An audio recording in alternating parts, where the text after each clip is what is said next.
Right, so I've noticed along my own personal development journey that the problem I consistently have when I want to actually attain consistency is that I make things too difficult for myself. And as a result of that, I reliably won't keep up progressive behaviour on a long-term basis. And in today's video, I want to talk about why it's important that we make our systems and our routines simpler so that we can achieve growth and long-term happiness, and we don't get stuck in the same hurdle we always get stuck on of not actually being able to perform on a consistent basis. So first things first, I think it's very important that we pivot away from constantly calling on our discipline and actually make our systems for growth simpler for us to carry out. Because ultimately, if you think about discipline like a muscle, like any other muscle in the body, the more that it's brought into question, the more that it has to answer. And as a result of that, it fatigues and it gets tired. The sooner we can make that pivot towards using discipline and effort as almost like a lever rather than a lifestyle, the more likely it is that we're going to be able to progress and grow on a consistent basis like we want to. I think the thing we actually miss when it comes to achieving long-term growth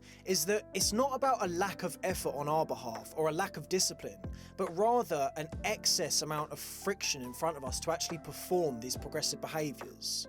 If you think about it logically, the more friction that is in front of you for you to get towards something progressive, the more energy is exerted for you to move in that direction. So surely a logical step is to reduce the friction between you and progressive behaviours so that you can parlay in them more often. And in my opinion, the most prolific means of doing this is to turn disciplinary behaviours into enjoyable ones. Take it away from a slog and turn it into play. Turn it into something you actually like doing. So let me throw an example into play just to lay this foundation here so we've got something to work from. If you decide that fitness is something that is very important to you and you would like to have that as a part of your life, but you find it terrifically difficult to go to the gym and wonderfully easy to go running, wouldn't it make more sense that you decide to dedicate more of your time towards the thing you genuinely enjoy so that you spend more time doing it, you enjoy it more, you get more results as a result of doing it, and you get the thing you're after, you get the health and the virtue that you're after. It doesn't make sense to do something difficult just for the sake of its difficulty. It's a totally illogical pattern that works against us.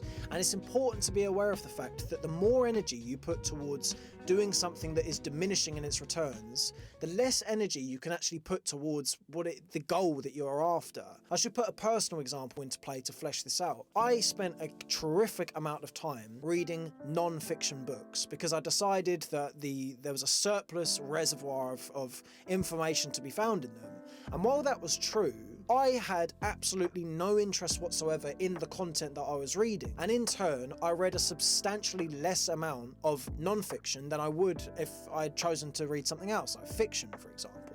So I decided to make that switch, and I decided to, rather than continue to slog away with a non-fiction book that I was reading 5 pages of a week, that it would make more sense for me to read a fiction book that gives me the benefits of reading. And that is very important when it comes to consistency, because if you're constantly burning and really swimming upstream for all of what it is that you do, there's going to come a point when you're simply too tired to do what it is that is good for you. If you reduce the friction and you decide to parlay in things that are still healthy for you, you can do that more often and you can thus ascertain far more results on a long-term basis. Now, a point to be made here is that this is not to say discipline is not an important part of the process, because it absolutely is. But as I mentioned before, discipline should be used like a lever.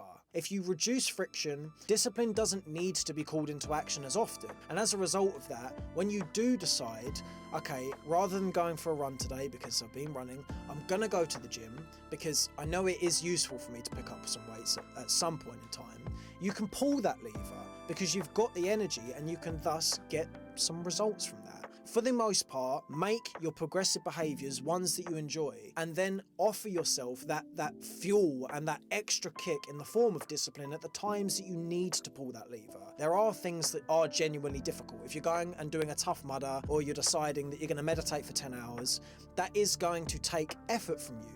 And even just performing acts that you do enjoy still asks effort of you. There will always be other things that you could do instead.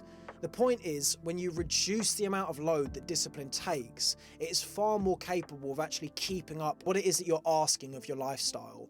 And when people rely on discipline too much, there is a reliable theme that occurs. People will push themselves too far, and then they will fall short of the mark at some point or another, and then in turn they will feel guilty, and they will degrade and tarnish themselves as a result of that. And often, for me at least, what has followed that is a state of binging that sets you further back. Now conversely, when people reduce friction, something different happens. You can do more, you can maintain your consistency at that level, and because you genuinely enjoy it, you stop oscillating between these two extremes of really being extensively gogonited disciplined and then binging and sitting on the sofa for 3 days because you feel horrendously unwell and out of energy. You stop moving between these two extremes and you stay at a frequency that you can perpetually carry out and work with, and that's nice, that works for us.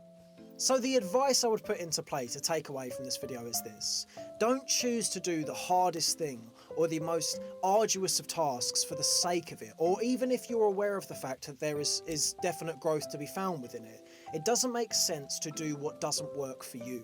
If you find the systems that are fluent and that you enjoy doing amidst progressive behaviour, then you are far more likely to ascertain the goals that you are actually after. Joe Rogan has a wonderful take on this when he says about consistency is like building a mountain with layers of paint. And what we're doing here is we're allowing ourselves to perpetually be able to pick the paintbrush up and put those layers down. If you do this in a manner where you can consistently come back each day and perform at that level, you will have a wonderfully esteemed and established product in a few years' time when you've continually carried out these progressive behaviours. And as I say, it's far more impressive that you can do a 50% level of effort for 1,000 days than it is to do 100% for a fraction of that time. This is a numbers game. If you can do something for 1,000 days, you're surely going to do more of it than if you do it for 30 days. It doesn't make sense to have a burst of intensity that leaves you burnt out afterwards if you can decide to do something that keeps you at a consistent level for years on end. So, discipline still matters, but if your systems are in place in an appropriate way, where you turn from constantly calling discipline into the equation and rather look towards genuinely enjoying the things you're doing, you're going to get a lot more of what it is that you're after.